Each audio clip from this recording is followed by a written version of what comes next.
c'est une grâce que tu nous as accordée. Toi qui es le Dieu vivant. Et nous sommes à l'écoute comme Samuel. Nous sommes à l'écoute au Père éternel. Oui, comme écoutaient les disciples. Que cette parole, que tout ce qui va sortir de ta bouche au Seigneur pour nous parler soit une bénédiction. Au nom de Jésus. Amen. Amen. Voilà, nous sommes en train de continuer. Vraiment des sous-thèmes sur sous-thèmes. Mais le thème général, c'est avoir le sens de la responsabilité. Et dans ce sens de la responsabilité, nous sommes en train de voir d'abord la responsabilité individuelle. Chacun de nous devant Dieu est responsable. Nous avons dit que c'est un état d'esprit. C'est être conscient de ta responsabilité devant Dieu.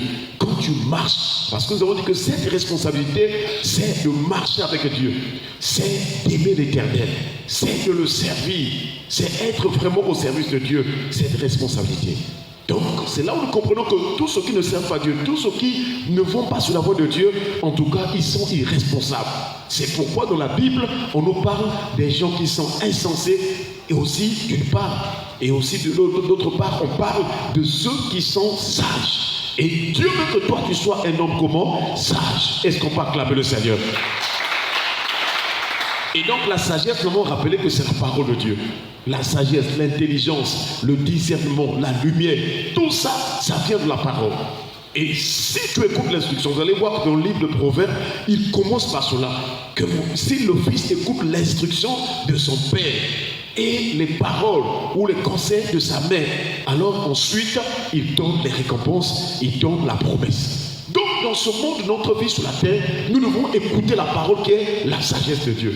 Quand tu viens à l'église, ce qui est prioritaire, c'est la parole. Tu ne viens pas pour les gens, tu ne viens pas pour se montrer ou bien quoi. Non, tu viens pour écouter ton Créateur. Alléluia. Et si tu comprends ces choses et que tu le écoutes de tout ton cœur, frères et sœurs, tu seras béni. Nous avons rappelé que la sagesse ou la parole de Dieu, c'est le son de la trompette. Et nous avons vu beaucoup de choses que la trompette, c'est comment on l'appelle, celui qui sonne la trompette, donc le prophète, le sacrificateur dans l'Ancien Testament, c'est eux qui sonnaient la trompette, frères et sœurs.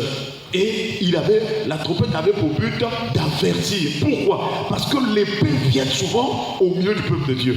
Et si le peuple n'est pas averti, ou encore si le peuple avertit que la personne ne veut pas l'avertissement, alors, chers frères et sœurs, l'épée viendra pour lever sa vie, c'est-à-dire la mort. Voilà pourquoi nous écoutons Dieu, pour que Dieu nous préserve de la mort. Alléluia.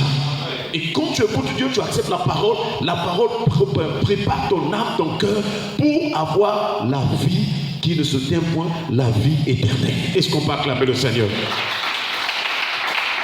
Donc voilà ce que Dieu veut faire. Alors nous sommes en train de voir la responsabilité dans le champ de Dieu. Donc en tant qu'enfant de Dieu, Dieu nous a appelés. Il nous a placés dans son champ. Et nous sommes partis de Genèse chapitre 2. Nous avons vu comment ce que Dieu a placé Adam dans le jardin d'Éden. Ensuite, toujours dans la Bible, nous voyons comment ce que Dieu s'est choisi d'un peuple à partir d'Abraham. Il a choisi donc Israël. Et Israël aussi, Dieu l'appelle le peuple de Dieu, le champ de Dieu. Jusqu'à ce que nous en sommes arrivés donc à Jésus-Christ. Et Jésus aussi, à travers vraiment Jean chapitre 15, il s'identifie au pied de la vigne. Or la vigne de l'Éternel, c'est le peuple de Dieu, donc Israël. Et Jésus vient, il dit, je suis le vrai cep et mon Père est le vigneron. Est-ce qu'on parle là le Seigneur? Donc la vigne, le champ qu'on parlait là, l'auteur c'est Dieu le Père et la personne qui soutient la vigne, le pied de la vigne, c'est Jésus-Christ. Et nous voyons que la Bible est cohérente et il y a toute une harmonie de l'œuvre du Seigneur. Parce que Dieu, pour vivre avec les hommes, c'est son Fils qui est sorti du sein du Père. Il est venu pour nous soutenir, il est venu pour nous conduire au Père.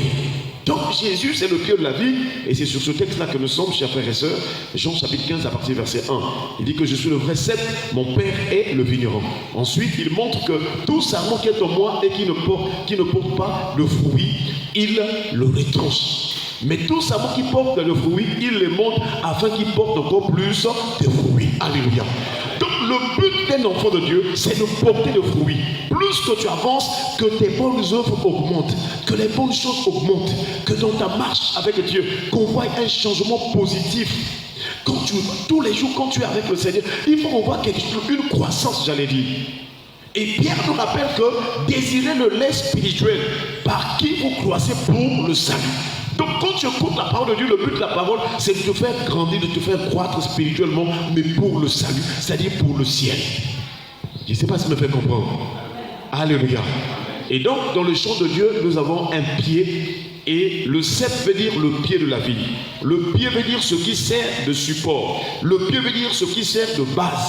Donc la base, c'est le fondement. Le pied aussi veut dire ce sur qui se repose ou s'appuie une chose. Donc toutes ces définitions nous montrent que Jésus, c'est lui le fondement. C'est lui. Si tu veux aller au ciel, si tu veux vivre avec Dieu, tu dois vraiment t'asseoir. Tu dois être enraciné et fondé dans la personne de Jésus-Christ. C'est-à-dire tous les jours de ta vie, à chaque instant, ton cœur, ton âme, ta foi, ton espérance doit être sur Jésus-Christ. Moi, je vois des gens qui se plaignent. Oh, moi, vraiment, je pense que Dieu vraiment... Mais comment tu peux arriver à dire de telles choses? Dieu t'a connu afin que tu sois dans le sein de ta mère. Il a permis que tu naisses vivant et viable. Il a permis que tu grandisses. Il a permis que tu atteignes cet âge. Combien as-tu donné au Seigneur? Qu'est-ce que tu as fait pour arriver à cet âge? Tu as eu des combats, des situations difficiles. Dieu t'a gardé. Il te garde encore. Malgré tout ce qui se passe, il te garde. Il veille sur toi. Comment tu peux oser dire quelque chose de mal devant Dieu? Non! Job était tombé dans une situation difficile. Mais il a dit que l'Éternel a béni. L'Éternel a donné, l'Éternel a repris. Que le nom de l'Éternel soit béni. Est-ce qu'on peut acclamer le Seigneur? Dieu ne change pas, il reste le même, il est le Tout-Puissant et lui, il est bon. Souvenez-vous, chers frères et sœurs, de ce jeune homme riche. Lorsqu'il a rencontré Jésus, il a dit quoi? Bon maître, que dois-je faire pour hériter la vie éternelle? Donc Dieu est bon. En lui, il n'y a pas d'iniquité. En lui, il n'y a pas le mauvais. Dieu est bon. Et nous devons en avoir en tête. Parce que Jésus a répondu à ce jeune homme riche, pourquoi m'appelles-tu bon? Il n'y a de bon que Dieu seul. Est-ce qu'on peut acclamer le Seigneur? Cela veut dire quoi? Cela veut dire que quand Dieu agit, même si Dieu commence par une situation de souffrance, le but, c'est de t'emmener dans la gloire. Il est toujours bon. Parfois, ce que Dieu te dit, toi, tu ne comprends pas. Tu dis, ah, mais moi, j'aurais voulu déjà à cet âge-là être à tel niveau. Mais Dieu est en train de te retarder parce qu'il est en train de préparer ton cœur à des grandes choses. Frères et sœurs, Dieu est bon. Et déjà, chaque matin, quand tu te lèves, n'oublie pas de lui rendre gloire parce qu'il est bon. Alléluia. Ne joue pas avec Dieu, mais sois responsable devant le Seigneur. Et donc c'est là où nous comprenons que Jésus, en tant que le pied, c'est lui qui soutient toutes choses. Et nous avons compris que les psalmistes, quand ils parlaient de soutien, mon soutien, ils faisaient référence à la personne de Jésus. C'est Dieu qui soutient notre vie. Et le psaume que nous avons vu dernièrement, c'était le psaume, qui peut nous rappeler le psaume combien? Seigneur, le psaume 3, le verset 6. Il est écrit, je me couche et je m'endors. Je me réveille car l'Éternel est mon soutien. Est-ce qu'on peut acclamer le Seigneur? Donc nous avons vu que l'un des niveaux, l'une des premières choses que Dieu fait dans notre vie, il nous soutient dans le sommeil, il nous soutient dans le réveil. Et nous avons rappelé que dormir et se réveiller, ce n'est pas une habitude. Parce que tu es habitué, ce n'est pas aussi un hasard. Il y a quelqu'un qui soutient le sommeil et le réveil, c'est la personne de Dieu. Alléluia. Je vous assure, quoi que tu aies fait de mauvais rêves ou comment, la personne qui soutient ta vie dans le sommeil, dans le réveil, c'est la personne de Christ. Et c'est pourquoi en tout et pour tout, tu dois le reconnaître comme le psaume qui dit que je me couche et je m'endors, je me réveille car l'Éternel est mon soutien. En tout cas, si tu comprends ces choses, même en cours de route, tu peux dire l'Éternel est mon soutien. Je vous assure, la foi voudrait que toute personne qui en a ou qui vit selon elle, frères et sœurs, tu dois regarder seulement ce qui est positif. Même quand tu travailles des mots difficiles, tu dois dire que ça marchera au nom de Jésus. La foi est puissante. La foi, c'est une âme puissante qui nous donne de résister à l'ennemi. Même si tu as une douleur, il y a quelque chose qui ne va pas. Si Dieu t'a réveillé déjà, il a dit, il y a de l'espérance, il y a de l'espoir pour tous ceux qui vivent. C'est-à-dire que si tu as la respiration, Dieu va faire encore de grandes choses. Frères et sœurs, et ce matin, nous voyons encore le psaume 9, le verset 5. Le psaume 9, le verset 5, il est écrit, car tu soutiens mon droit et ma cause. Tu sièges sur ton trône en juste juge. Est-ce qu'on peut acclamer le Seigneur? Deuxième type de soutien. Dieu nous soutient aussi au niveau de notre droit, au niveau de notre cause. C'est-à-dire dans notre vie, nous avons des droits, des avantages, des privilèges que Dieu nous a donnés. Je t'assure mon frère, si tu es véritablement un chrétien véritable, tu ne vis pas au hasard. Il y a des privilèges, il y a des avantages, il y a des bénédictions, il y a des promesses que Dieu a faites sur toi. Et dans le projet de Dieu, ces choses vont s'accomplir. Dans Jérémie, il a rappelé cela, il dit, les projets que j'ai formés pour vous sont des projets de paix et non de malheur, afin de vous donner un avenir et de l'espérance. Alléluia. Donc, chers frères et sœurs, en tant qu'enfant de Dieu, ne regarde ni à gauche ni à droite, regarde droit vers le Seigneur, regarde à Christ. Et il a démontré sa puissance sur la croix. Il dit, comme toi, tu étais comme esclave du péché. Moi, je vais d'abord prendre ta place. Je vais anéantir la puissance du péché. Et nous avons rappelé cela dimanche qu'il y a au moins 2 types de morts très importants que tu dois savoir. Le premier type de mort, c'est lorsque tu étais païen, la vie de péché. La vie de péché veut dire la mort. Quand quelqu'un marche volontairement dans le péché, ça veut dire que tu es morte, même si tu viens à l'église. Si tu vis dans le péché, tu pêches et tu ne regrettes rien. Tu n'as pas vraiment un regret dans ton cœur pour le mal que tu fais là. Tu insultes, tu ne regrettes rien. Tu voles, tu ne regrettes rien. Tu fais du mal aux autres, tu ne regrettes rien. Dans ton cœur, tu as la haine, tu ne regrettes rien. Tu n'as pas le regret pour dire, ah, ce que je fais c'est mauvais, Seigneur, délivre-moi, pardon. Si tu n'as pas cette dispensée-là, tu es mort. Et si Jésus vient aujourd'hui, tu n'iras pas au ciel. Voilà pourquoi cette mort-là était une condamnation de son péché d'aller au ciel. Et nous étions sur la voie de la perdition. Maintenant, le deuxième type de mort, c'est que quand Jésus vient à la croix, Jésus va mourir. Mais la mort de Jésus, ce n'est pas la mort de la perdition. La mort de Jésus devient la délivrance sur le corps de mort que nous avions en ciel.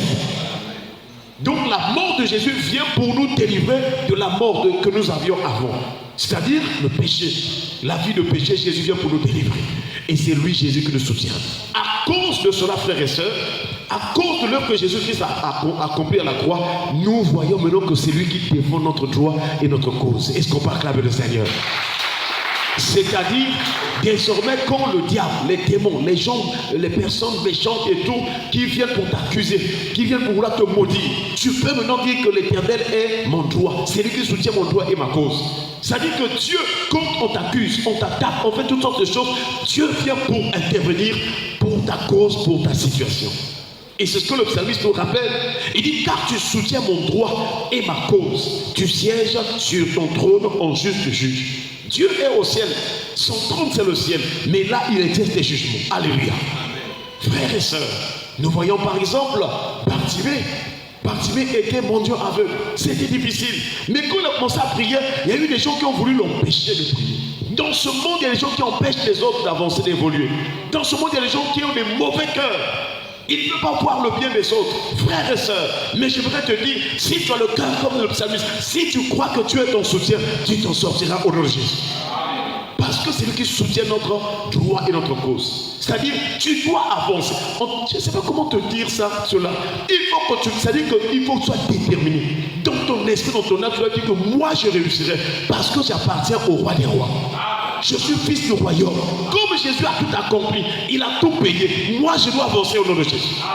Quels que soient les combats, de toutes les façons, frère, de toute façon, lorsque Israël était en Égypte, la Bible déclare, plus on l'acclamait, plus il se multipliait. Est-ce qu'on peut acclamer le Seigneur? Que le Seigneur te donne de prospérer au nom de Jésus. Qui te donne d'avancer, qui te donne d'être en bonne santé au nom de Jésus. Qui te donne la paix et la joie, qui te donne la grâce. Partout tu iras, la puissance de Dieu te soutienne au nom de Jésus. Frères et sœurs, nous voyons que ceux qui ont écrit les psaumes, qui ont chanté là, qui ont prié, ils connaissaient vraiment Dieu. Et ce matin, je veux te rappeler que toi aussi, le Seigneur soutient ta cause, il défend ta cause, ton droit. Nous avons vu cette femme qui était courbée depuis 18 ans, elle était infirme. Pourtant, elle partait à la prière. 18 ans, sa situation n'avait pas encore changé. Elle partait à la prière. Mais quand la 18e année est arrivée, Jésus est entré dans cette synagogue. Dès qu'il rentre, il dit, femme, tu es délivrée de ton infirmité. C'était un démon qui l'avait fait courber. Je ne sais pas dans ta vie, dans quel domaine il y a un démon qui t'empêche d'avancer, de prospérer, de vivre la gloire de Dieu. Qu'est-ce qui ne va pas? Dans quel domaine tu as une situation?